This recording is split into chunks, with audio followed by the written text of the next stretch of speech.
వీడియోలో జూలై మంత్కి సంబంధించి 2024లో కొన్ని ముఖ్యమైనటువంటి కరెంట్ అఫైర్స్ అయితే చూద్దాము. సో ఈ రోజు నుంచి జూలై నుంచి డిసెంబర్ వరకు ఉన్నటువంటి కరెంట్ అఫైర్స్ అయితే మనం ప్రిపేర్ అవుదాం. కోసం చూసినట్లయితే యూకే తొలి మహిళా ఆర్థిక మంత్రిగా ఎవరు నియమితులయ్యారు? జూలైలో అండి జరిగింది. యూకే తొలి మహిళా ఆర్థిక మంత్రిగా ఎవరు నియమితులయ్యారు? ఆన్సర్ వచ్చేసరికి ఏంటి అంటే రావెల్ రీన్స్ అనేటువంటి ఆమె తొలి మహిళా ఆర్థిక మంత్రిగా జూలైలో అయితే నియమితులవ్వడం జరిగింది. భారతదేశంలో భారత ప్రభుత్వం సాంస్కృతిక మంత్రిత్వ శాఖ ఆధ్వర్యంలో ప్రాజెక్టు పరి అని అమలు చేసేది ఏది?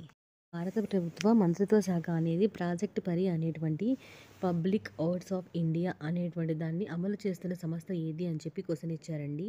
చూసినట్లయితే లలిత కళా అకాడమీ మరియు national gallery of modern art అనేటువంటి సంస్థ పబ్లిక్ ఆర్ట్ ఆఫ్ ఇండియా అనే దాన్ని అమలు చేస్తూ ఉంది. చెప్తున్నవి ఏవైనా సరేనండి, చాలా ఇంపార్టెంట్ బిట్స్ అనమాట. జూలైలో కొన్ని ఇంపార్టెంట్ బిట్స్ని తీసుకొని చేస్తున్నాను. సో అవి చూడండి. జూలై 1వ తేదీ నుంచి అమల్లోకి వచ్చినటువంటి భారతీయ న్యాయ సంహిత అంటే BNN ఏ చట్టాన్ని ప్రత్యామ్నాయ చట్టంగా తీసుకుంది? భారతీయ న్యాయ సంహిత అనేది ఏ చట్టాన్ని ప్రత్యామ్నాయ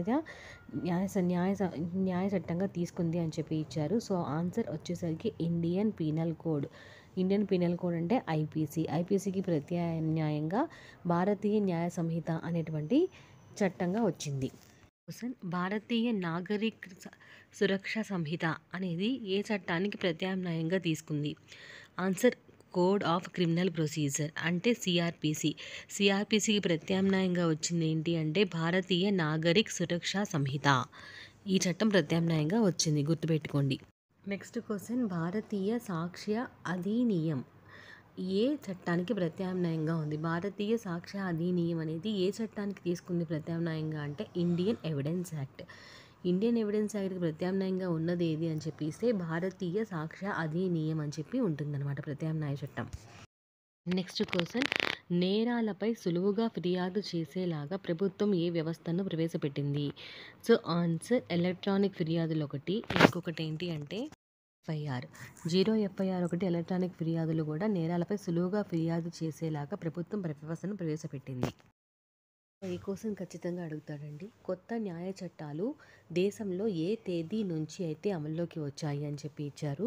సో జూలై 1 2024లో జూలై 1న అమల్లోకి అయితే వచ్చాయి కొత్త న్యాయ చట్టాలు అనేవి. ఇప్పటిదాకా చెప్పినటువంటి ప్రత్యామ్నాయ చట్టాలని కొత్త న్యాయ చట్టాలు అనమాట. అవన్నీ జూలై 1న అమల్లోకి వచ్చాయి.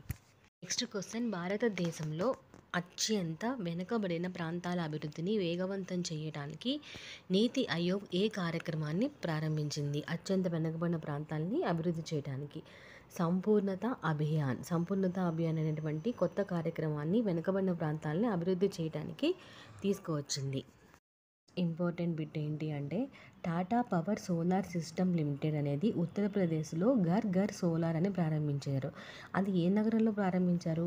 ఆన్సర్ వచ్చరికి వారణాసిలో ఘర్ సోలార్, అందరికీ సోలార్ ఉండాలి అనేటువంటి ఉద్దేశంతో ప్రవేశపెట్టింది ఇది Tata power solar system limited. Bit ఏంటి అంటే చైనా భూగర్భ శాస్త్రవేత్తలు కొత్త ఖనిజాలను ఎక్కడ కనుగొన్నారు అంటే టిబెట్ ప్లాటోలో చైనా వాళ్ళు కొత్త భూగర్భ ఖనిజాలను కనుగొనడం జరిగింది. క్వశ్చన్, ప్రపంచంలోనే అతిపెద్ద రేర్ ఎర్త్ ఖనిజము ఉన్నటువంటి ఉత్తర చైనా ప్రాంతంలో చైనా భూగర్భ శాస్త్రవేత్తలు కనుగొన్న 2 కొత్త ఖనిజాలు ఏవి? ఆన్సర్ వచ్చరికి ఒటోనిబైట్ మరియు స్కాండియా ఫ్లూరో ఎక్కిరాన్మైట్. ఒటోనిబైట్ మరియు స్కాండియా ఫ్లూరో ఎక్కిరాన్మైట్ అనేటువంటి ఖనిజాలను అయితే కనుగొన్నారు చైనా వాళ్ళు. నెక్స్ట్ క్వశ్చన్, వ్యాపార పర్యావరణ అనుకూల రంగాలలో చేస్తున్న కృషికి గాను రోష్ని నాడార్ మల్హోత్రాకు ఏ పురస్కారం లభించింది? వ్యాపార పర్యావరణ అనుకూల రంగాల్లో కనుక చేస్తున్న కృషికి వాళ్ళకి రోష్ని నాడార్ మల్హోత్రాకి ఏ పురస్కారం లభించింది అని ఇచ్చారు. Chevalier de la Legion de Honour అనేటువంటి పురస్కారం అయితే లభించింది. Chevalier de la Legion de Honour అనేటువంటి పురస్కారం లభించింది. దేనికి? వ్యాపార పర్యావరణ రంగాల్లో వీళ్ళు చేసిన కృషికి. బిట్స్ మరొక వీడియోలో అయితే అప్లోడ్ చేస్తానండి. జూలై మంత్కి సంబంధించి ఇంకా కొన్ని ఇంపార్టెంట్ బిట్స్ అయితే ఉన్నాయి, చెప్తాను. క్వశ్చన్ చూసినట్లయితే జపాన్లో జరిగిన ప్రపంచ స్విమ్మింగ్ ఛాంపియన్షిప్కి సంబంధించి స్విమ్మింగ్ ఛాంపియన్షిప్లో రికార్డు సృష్టించిన వారెవరు అని చెప్పి అయితే ఇచ్చారండి. సో ఆన్సర్ వచ్చేసరికి లియో మార్చాండ్. లియో మార్చాండ్ అనేటువంటి వారు ప్రపంచ స్విమ్మింగ్ ఛాంపియన్షిప్లో అయితే రికార్డు సృష్టించడం జరిగింది. అవి ఎక్కడ జరిగినాయి అంటే జపాన్లో జరిగాయి. నెక్స్ట్ క్వశ్చన్, ప్రతి సంవత్సరము వస్తుసేవల పన్ను అంటే జిఎస్టీ డేగా ఏ రోజు జరుపుకుంటాము అని చెప్పి ఇచ్చారు. సో ఆన్సర్ వచ్చేసరికి జూలై 1 అండి. July 1 GST day. క్వశ్చన్, ఇటీవల ఏ దేశం కొత్త నోట్లలో హాలిగ్రాఫిక్ టెక్నాలజీని ప్రవేశపెట్టింది అని చెప్పి ఇచ్చారు. సో హాలిగ్రాఫిక్ టెక్నాలజీని ప్రవేశపెట్టింది కొత్త నోట్లలో ఏ దేశము అంటే జపాన్ కంట్రీ. చెస్ ఛాంపియన్షిప్లో లియో మాస్టర్ ఛాంపియన్షిప్కి 10వసారి గెలుచుకున్నటువంటి వారు ఎవరు అని చెప్పి ఇచ్చారు. 10వసారి గుర్తుపెట్టుకోండి, లియో మార్షల్ ఛాంపియన్షిప్ అనమాట. చెస్ ఛాంపియన్కి సంబంధించి ఎవరు గెలుచుకున్నారు అని చెప్పి ఇచ్చారు. సో ఆన్సర్ వచ్చేసరికి విశ్వనాథన్ ఆనంద్ అయితే గెలుచుకున్నారు. నెక్స్ట్ క్వశ్చన్ ఏంటి అంటే అంతర్జాతీయ ప్లాస్టిక్ డేగా ఏ రోజు జరుపుకుంటాము అని చెప్పి ఇచ్చారు. సో ఆన్సర్ వచ్చేసరికి జూలై 3. అంతర్జాతీయ ప్లాస్టిక్ డే ఎప్పుడు అంటే జూలై 3. ఇదే జూలైలో జిఎస్టీ డే ఎప్పుడు అంటే జూలై 1 అని గుర్తుపెట్టుకోండి.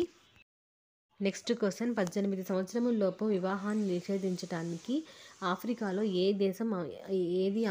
దేశం ఆమోదించింది అని చెప్పి ఇచ్చారు. సో సియోగ్రా లెరన్ అనేటువంటి దేశం అనేది ఈ 18 సంవత్సరాల వివాహాన్ని నిషేధించడాన్ని ఆమోదించింది.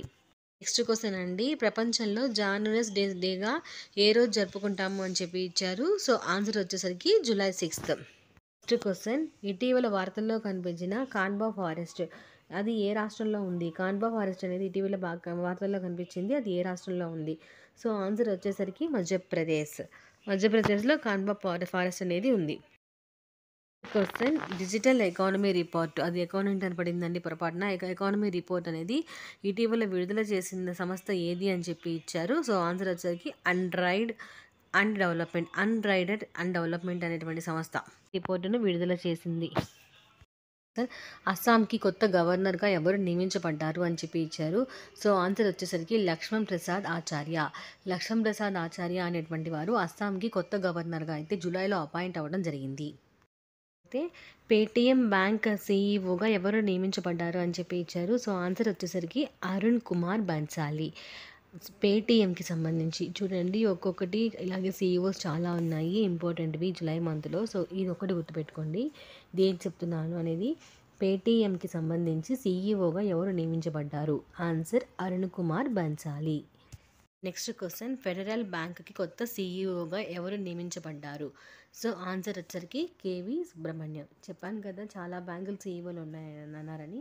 సో అందులో ఫెడరల్ బ్యాంక్కి సంబంధించి ఎవరు సీఈఓగా నియమించబడ్డారు అంటే కేవీ సుబ్రహ్మణ్యం. పైన ఏమన్నాను? పేటీఎం అన్నాను. పేటీఎంకి ఎవరు అంటేనేమో అరుణ్ కుమార్ బన్సాలి. కొంచెం డిఫరెన్స్ గమనించండి. సో నెక్స్ట్ క్వశ్చన్ చూసినట్లయితే ఎస్బీఐకి జనరల్ ఇన్సూరెన్స్ అండ్ కొత్త మేనేజర్ డైరెక్టర్ జనరల్ ఇన్సూరెన్స్కి సంబంధించి ఎస్బీఐ జనరల్ ఇన్సూరెన్స్కి సంబంధించి కొత్త మేనేజింగ్ డైరెక్టర్ మరియు చీఫ్ ఎగ్జిక్యూటివ్ ఆఫీసర్గా ఎవరు నియమించబడ్డారు అని చెప్పి ఇచ్చారు. సో ఆన్సర్ వచ్చేసరికి నవీన్ చంద్రజా. చూడండి, ఎస్బీఐకి సీఈఓ అని చెప్పాను ఇక్కడ కూడా. సో ఎస్బీఐకి సీఈఓ ఎవరున్నారంటే Naveen Chandraja. Next question, small industries development bank of India చైర్మన్గా ఎవరు నియమించబడ్డారు? స్మాల్ ఇండస్ట్రీస్ డెవలప్మెంట్, దీన్ని సిడ్బీ అంటారండి. Small industries development bank of ఇండియాకి సంబంధించి ఎవరు చైర్మన్గా ఉన్నారు అంటే Manoj Mittal. Answer Manoj Mittal. Next question, భారతదేశంలో అదనపు జాతీయ భద్రతా సలహాదారుడుగా ఎవరు నియమించబడ్డారు? ఆన్సర్ వచ్చేసరికి రాజేందర్ ఖన్నా. అదనపు జాతీయ భద్రతా సలహాదారు ఎవరి దేనికి? భారతదేశానికి సంబంధించి. ఆన్సర్ ఏంటి అంటే రాజేందర్ ఖన్నా. నెక్స్ట్ క్వశ్చన్, జాతీయ వైద్య కమిషన్ చైర్పర్సన్గా ఎవరు నియమించబడ్డారు? సో ఆన్సర్ వచ్చేసరికి డాక్టర్ బిఎన్ గంగాధరన్ అనేటువంటి అతను జాతీయ వైద్య కమిషన్ చైర్మన్గా నియమించబడ్డారు. Next question, Punjab Haryana high court ప్రధాన న్యాయమూర్తిగా ఎవరు నియమించబడ్డారు? పంజాబ్ హర్యానాకి ఉమ్మడి హైకోర్టు అంటే అది గుర్తుపెట్టుకోవాలి. పంజాబ్ హర్యానాకి హైకోర్టుకి ప్రధాన న్యాయమూర్తిగా ఎవరు నియమించబడ్డారు? సో ఆన్సర్ వచ్చేసరికి జస్టిస్ షీలు నాగు అనేటువంటి వారు పంజాబ్ హర్యానాకి హైకోర్టు న్యాయమూర్తిగా అయితే నియమించబడ్డారు. క్వశ్చన్ కేంద్ర ప్రభుత్వ అధికార ప్రతినిధిగా ఎవరు నియమించబడ్డారు? ఆన్సర్ వచ్చేసరికి వీరేంద్ర ఓజా. కేంద్ర ప్రభుత్వ అధికార ప్రతినిధి ఎవరు అంటే Virendra Ojha. Next LIC chief executive officer and managing డైరెక్టర్గా ఎవరు నియమించబడ్డారు? ఎల్ఐసికి సంబంధించి అని చెప్పి ఇచ్చారు. సో ఆన్సర్ వచ్చేసరికి సిద్ధార్థ మెహంతి. సిద్ధార్థ మెహంతి గారిని ఎల్ఐసి చీఫ్ ఎగ్జిక్యూటివ్ ఆఫీసర్గా మరియు మేనేజింగ్ డైరెక్టర్గా అయితే నియమించబడటం జరిగింది. క్వశ్చన్ జార్ఖండ్ హైకోర్టు ప్రధాన న్యాయమూర్తిగా ఎవరు నియమించబడ్డారు? సో ఆన్సర్ వచ్చేసరికి జస్టిస్ విద్యుత్ రాజన్ సింగ్. జార్ఖండ్ హైకోర్టు ప్రధాన న్యాయమూర్తి ఎవరు అంటే జస్టిస్ విద్యుత్ రాజన్ సింగ్ అనేటువంటి వారు. Next question news broadcast development association అధ్యక్షుడిగా ఎవరు నియమించబడ్డారు? సో ఆన్సర్ వచ్చేసరికి రజిత్ శర్మ. రజిత్ శర్మ అనేటువంటి వారు న్యూస్ బ్రాడ్కాస్ట్ డెవలప్మెంట్ అసోసియేషన్, దీనికి వచ్చేసరికి ఎన్బిడిఏ అంటారండి. దీనికి అధ్యక్షుడిగా ఎవరు నియమించబడ్డారు అంటే Rajith Sharma. Next question United states of భారత కొత్త రాయబారిగా ఎవరు నియమించబడ్డారు? యునైటెడ్ స్టేట్స్ ఆఫ్ అమెరికాకి భారత రాయబారిగా ఎవరు నియమించబడ్డారు అంటే వినయ్ క్వాత్రా. వినయ్ క్వాత్రా అనేటువంటి వారు నియమించబడడం జరిగింది. క్వశ్చన్ బిఎస్ఎన్ఎల్కి కొత్త చైర్మన్గా ఎవరు నియమించబడ్డారు? సో బిఎస్ఎన్ఎల్కి ఎవరు నియమించబడ్డారు అంటే రాబర్ట్ జెరా రవి. రాబర్ట్ జెరా రవి అనేటువంటి వారు బిఎస్ఎన్ఎల్కి కొత్త చైర్పర్సన్గా అయితే నియమించబడ్డారు. క్వశ్చన్ యూపీఎస్కి సంబంధించి కొత్త చైర్మన్గా ఎవరు నియమించబడ్డారు అంటే ప్రీతి సూడాన్. ప్రీతి సూడాన్ అనేటువంటి వారు కొత్త చైర్మన్గా అయితే నియమించబడటం జరిగింది యూపీఎస్సీకి.